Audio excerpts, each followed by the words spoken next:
Hello and welcome to Shaka Extra Time. Shaka Sali is off. My colleague Jackson Vunganyi, the host of VOA Upfront, and Red Carpet is here joining me today. Shaka Sali will be back next week. But for now, a warm welcome to you all. Our Facebook followers are watching us live.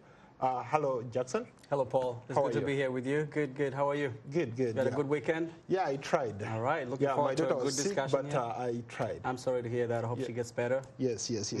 So, Jackson, a lot of things happened over the weekend. Maybe lots of the news coming from the continent, absolutely. Right, yes. Let's start maybe in Malawi. Yes. They just finished the election, and over the weekend they announced that President Peter Mutharika had been re-elected by about 38% of the vote. His closest challenger, Lazarus Chakwera, managed to garner about 35% of the vote. Right. Your thoughts? A very closely watched election. Malawi was one of those elections on the continent that was acting as a barometer, at least in that part of the continent in Southern Africa, to see how the country does, how it manages its electoral process. Some of the surprises for me were that I expected Saulos Chalima, who I interviewed on my show a couple of months ago, I believe. I thought he was going to do better. I think, honestly, I'm encouraged by the fact that the election was won with such a close margin. Because it shows, one, that the Electoral Commission is doing its job. I was encouraged by some of the things that came out, including that the courts put an injunction before the electoral results were announced. The Electoral Commission also played a very important role in squashing some of the fake news that were happening. We know that fake news plays an important role on the continent these days, as much as it does in the U.S. and other parts of the world. Africa is one of those areas now that when we talk about fake news, especially during the electoral period, we have to watch out for that. And Malawian Electoral Commission played a very important role in squashing some of the fake stories that were spreading online. We know, I think, for some of the crazy stories, including the fact that a very prominent pastor, Joshua, had endorsed Chalima, I believe. The church had to come out and say no, they had not actually endorsed any candidate in the elections. So the issue of the closeness of the margin shows the vibrancy of the electorate. They were engaged, they were informed, they made the right decisions. I don't know how Chalima feels about, because I don't think he has come out with a statement yet. Right. I actually haven't talked to him. Lazarus Chakwera himself says he might take this to court. But overall, I'm encouraged with how it went. There was no violence. Each time there's an election in Africa and there's no violence, you know, it's a thumbs up for us. It's a sign of progress.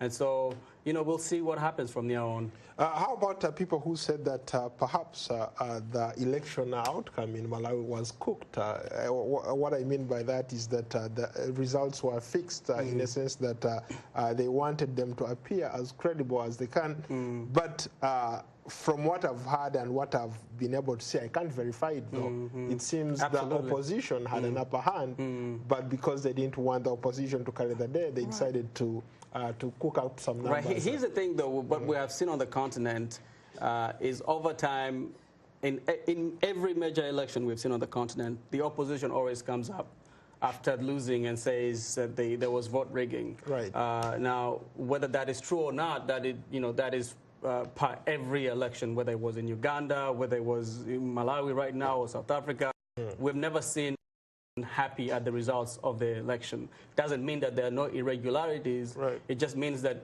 you know, we have not seen an election where the opposition, except in South Africa, where the opposition says, you know what, you won, your people gave you the mandate to lead, so go ahead, we give you our endorsement and our blessing, you know, lead our country. The courts usually have to come in, and it usually ends up at the Supreme Court or the High Court. And that is probably what is going to end up happening in Malawi. As for the speculation or the accusations by the opposition that the numbers were cooked, I would think that if they had been cooked, the Mutalika would have won with a much larger margin. I mean, he won by like 2%. He won by 1.9 million or over a million votes. 38% to 35%. It's not a really big margin. I don't see anything nefarious with that. On the other hand, the process itself, was it free and fair? I guess that's where analysts will come in and start giving us information, like real information, instead of us speculating about what exactly happened. Speaking of the process itself, let's go to a comment here who says let's go to a comment here from we have one from Waswa. Yeah, let's take that one. Let's take that one. What does the young generation need to do to sweep out dictatorship in Africa? Absolutely. Right? Yes. One of the things they should do is, speak out. Don't be afraid to speak out when you see voter irregularities happening, vote rigging. Mobilize. You have tools at your disposal that other generations did not have. Technology as advanced in ways where if you see something wrong, you can either film it or tweet about it and expose whatever nefarious activity is happening behind the scenes. Engage with each other around common goals. Also to start taking up leadership roles. This voter apathy that we see on the continent are mostly among young people, saying that it's not our we don't want to waste our time going to the to the polls to vote. That's where the real for me, if you don't vote in an election, then you should not be out here on the streets talking about there was voter irregularity. Let me follow up on something you talked about earlier. Let me follow up with another comment from Telly Sinclair. How do we prevent anomalies from happening, especially in reference to what you just talked about? Every opposition candidate out there who runs in an election somehow figures out a way to complain that the election was rigged in the favor of the incumbent or otherwise. So going back to the comment from Telly Sinclair here, how do we avoid these anomalies? I mean, the truth is that we've seen over time that the power of incumbency on the continent has been used usually for to rig elections or to stifle dissent.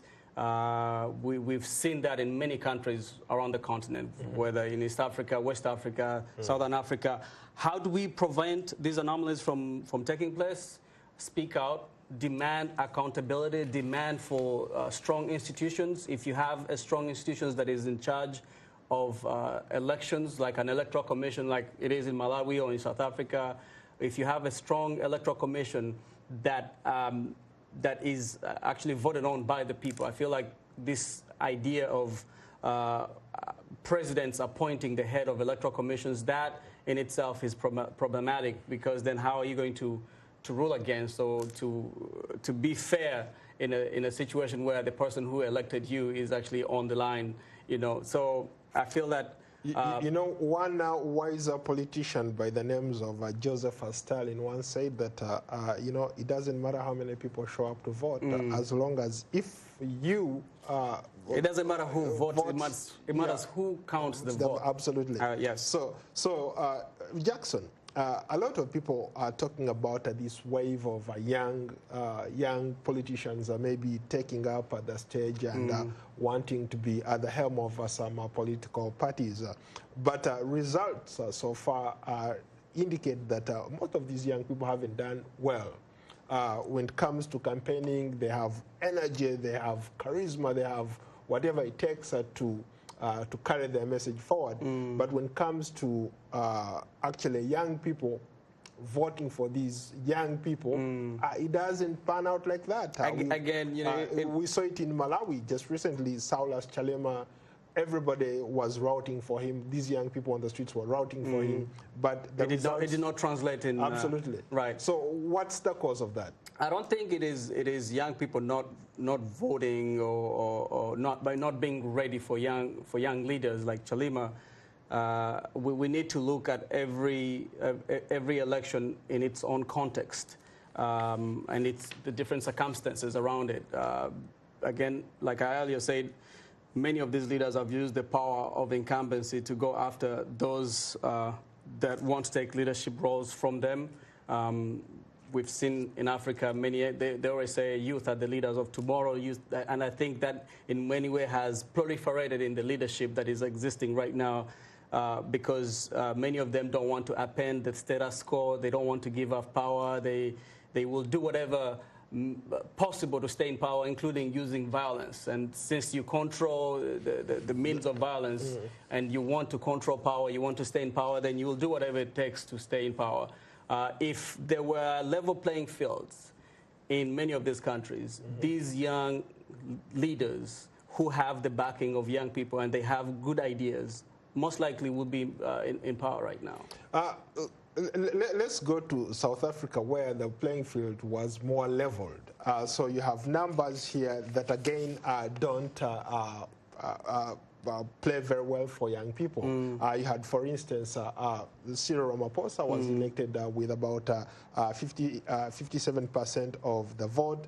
The DA, which is also led by a young guy, 20%, and the economic freedom fighters, EFF, Malema's. Yes, Malema's yes. Was elected by 10% of the vote. You would think that a lot of people, because of what has been going on in South Africa, corruption and unemployment, a lot of people would be jumping on board to vote for these other political parties. What happened there? I think the ANC still has a lot of clout, a lot of influence in South Africa. They way ahead in terms of mobilizing their base.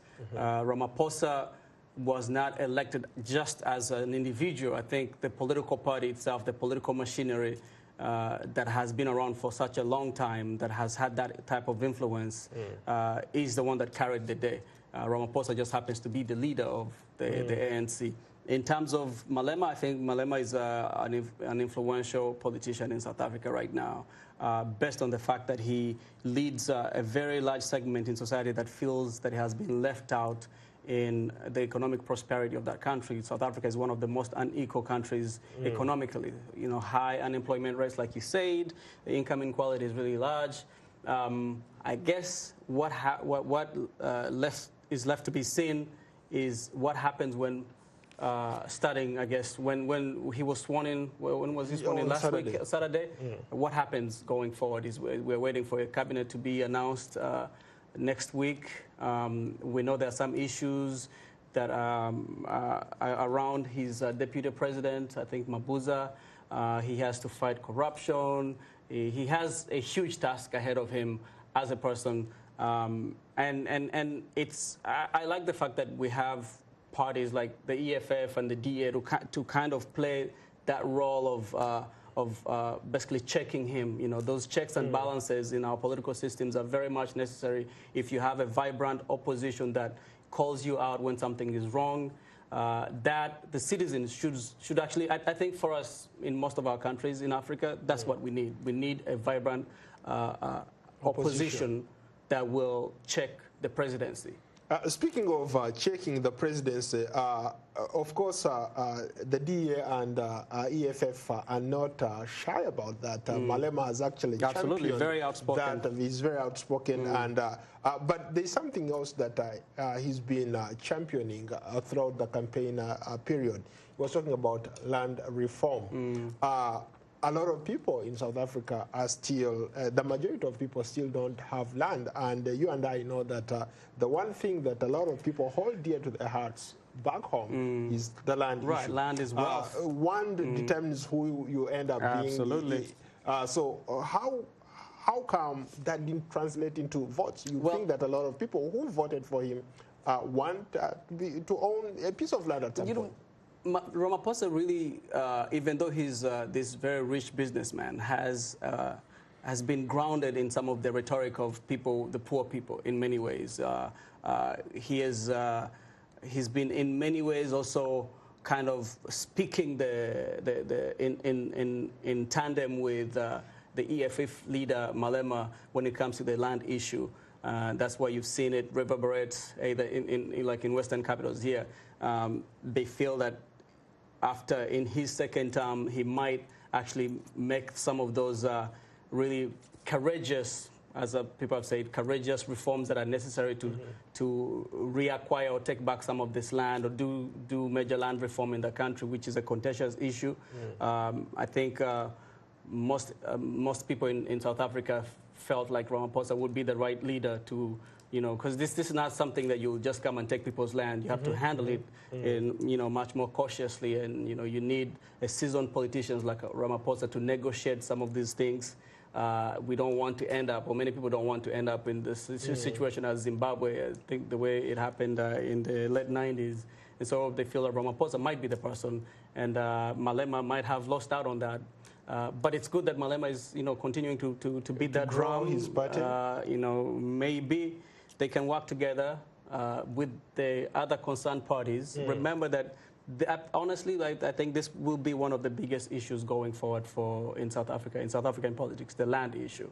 From the tallies that I see, ANC with 230, DA 84, Malema managed to garner 44 seats, so he can use that as a leverage. Yes, absolutely. He can leverage that power to speak out on these issues. How would you respond to some, let's go to Musimulizi, the storyteller. Do you agree that many ruling parties in African countries use military and police to kill off opposition, especially in the context of Malawi? We didn't see that happen in South Africa. Yeah, I mean, kill off opposition, I don't know. I would say maybe, stifle dissent. The incumbents or ruling parties have all the means of violence at their disposal, and they're very much willing to use it. But it doesn't mean that the opposition should, cower and hide. It means that that is just where your country is in its political reformation. That if you meet force, then you actually, if you back down, then you've lost out.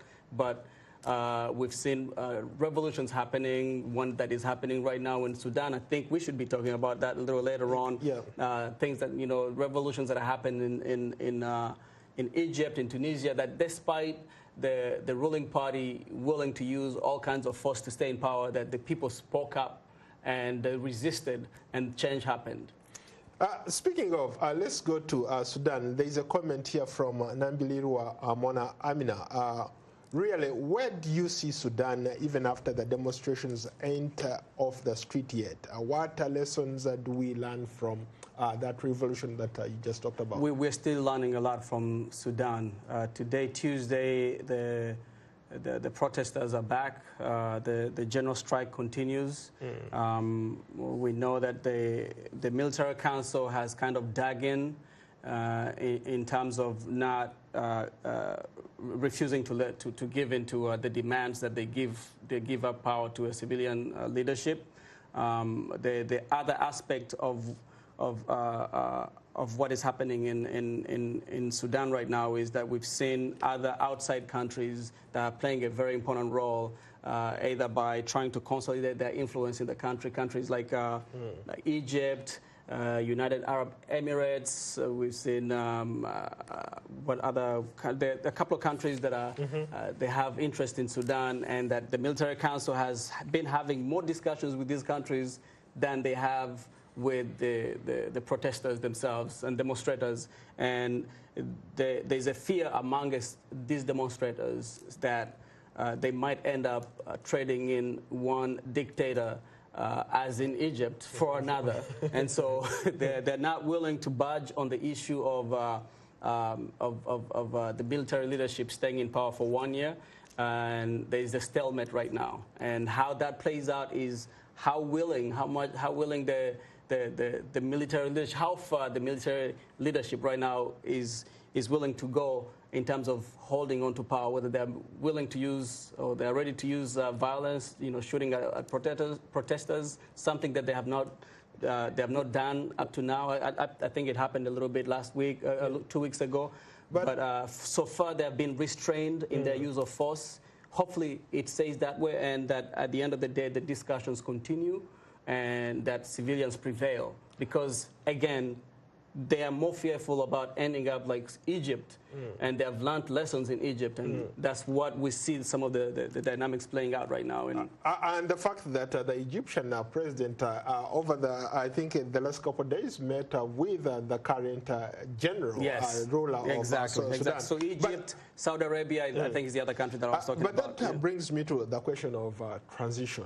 Should these long-time leaders who have been in power for a long time maybe start thinking about how to leave power without necessarily causing this kind of chaos? They will not leave willingly. You've seen examples, and we still have long-time dictators who have held on to power. They don't want to leave.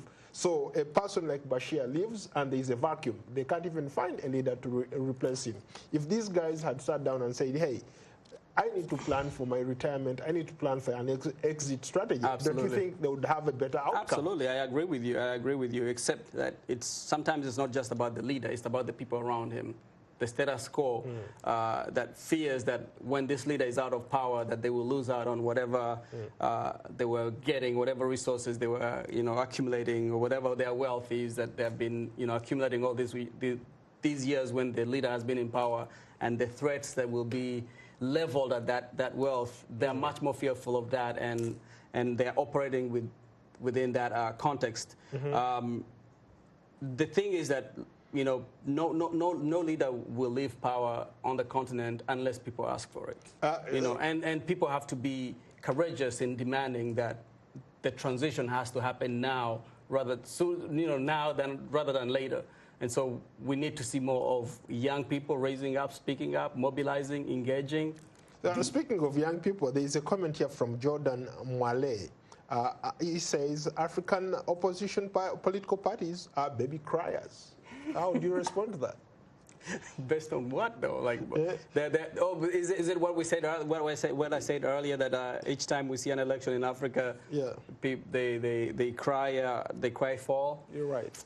There's a reason why. There's a reason why. They complain. Nobody is going to complain unless they know that they have a valid or legitimate point to make in terms of there was rigging that happened here in Malawi, for example. An electoral commission official was arrested for, I think they tampered with some of the tallies. That is not crying, baby criers. They are legitimate concerns about voter rigging. There are legitimate concerns about stifling dissent. We know in some countries where the president is allowed to hold as many rallies as he wants, and he speaks to his best. But when an opposition figure goes out, even when he is walking to his office, they will arrest them. So they're not able to mobilize or speak to their people to their best. And so that playing field that we were talking about earlier, that does not exist. Well, let's go to another comment here from the Comoros, Sohili Musaudi. Do you think that when we talk about politics in Africa, it's the same as in the U.S.? For example, in the Comoros, people are living in extreme dictatorship, and people don't even talk about politics. Maybe as a point, because when we talk about politics, here we talk about issues. When we talk about politics in the context of Africa, we talk about personalities and how these long-time leaders want to occupy the space. Absolutely. We need more voter education. People need to talk about the issues than they need to talk about personalities. I agree with him. I don't know the situation in Comoros, this particular situation in Comoros. One long-time dictator has been in power for it's been for a long time. Okay, so that makes sense. So interesting. Let's move along. Let's go to another comment here. Let's go to Amina. Is it about leaders with egoistic tendencies, fear of change, yet but let's wait when rivers run dry. We shall see where the crocodiles sleep. That's interesting. I feel like I've read that somewhere. Yeah. What does she mean? She talks about like when these revolutions happen, right. You see the tide start changing. Yeah. You see these leaders running for the nearest, tallest grass. Listen, hopefully this generation will be the generation that puts an end to to these situations where the only time we see a leader out of power is when they're being forced out of power. We need to start seeing a smooth transition of power on the continent between one president to the next. Okay, we need to see those systems strengthened, our democratic systems strengthened. And honestly, I feel like we're getting there. It's a work in progress. Many of these countries have only been independent for like 50 years. There's a lot of work to be done. Every generation has, its role to play. We'll see what this generation, what the role is. So if the role of this generation is to most likely to counter some of those bad things that have been happening for all these years, and hopefully they will do it. So you and they will be up to the task. You and I come from two interesting countries where you've had these long-time leaders who claim they are visionaries, and in a way they have done their best. They are very good at what they do. They've managed in a way to develop those countries, but at the same time they have refused to give room or opportunity for other people to emerge and maybe take those countries forward. I'm talking about Uganda and Rwanda, and as we speak today, the two are sort of like entangled in a border dispute and so many other things going on. Are your thoughts? Uganda and Rwanda are trading accusations. Uganda says, Rwanda says that Uganda is supporting insurgents on its territory. They closed the border posts in February. Honestly, for me, I would love to see more talking between those leadership than these, trading accusations. You did this, you did this wrong, I did not do it, and back and forth does not help the situation. We have citizens of both countries that are suffering today because of either border closures or just the tension itself is not helpful to the situation. We saw Kagame and Museveni in South Africa seated together for the first time in months. Hopefully they had a moment to chat and open some of the pathways to a much larger discussion about how to quell some of these tensions. Whether that happens now or it needs to happen today. We cannot wait any longer. We need to see a much more pragmatic leadership in that part of the world. Rwanda and Uganda leadership come together, talk it out. We have differences, whatever differences are.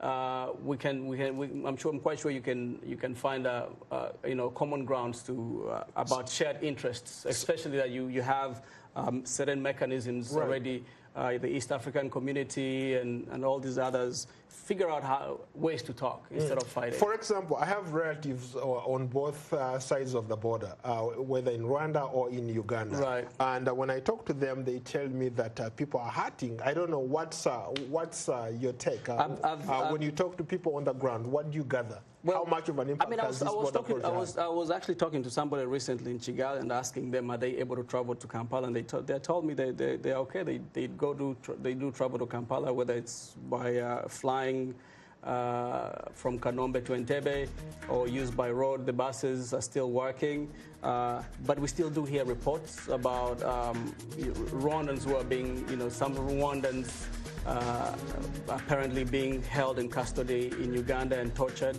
Those are some of the accusations that Rwanda is leveling against Uganda. But Uganda, in fairness, Uganda says that these people who are arrested are part of those intelligence apparatus that has infiltrated the Ugandan intelligence system. Right. And they're also planning some sinister stuff in Uganda. And they probably do have more information than we have as reporters.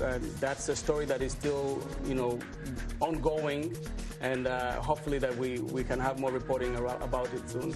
Unfortunately, we have run out of time. Thank you so much, Jackson. I look forward to hosting you on another edition. This has been fun. Yeah, I enjoyed it. Thank you so much.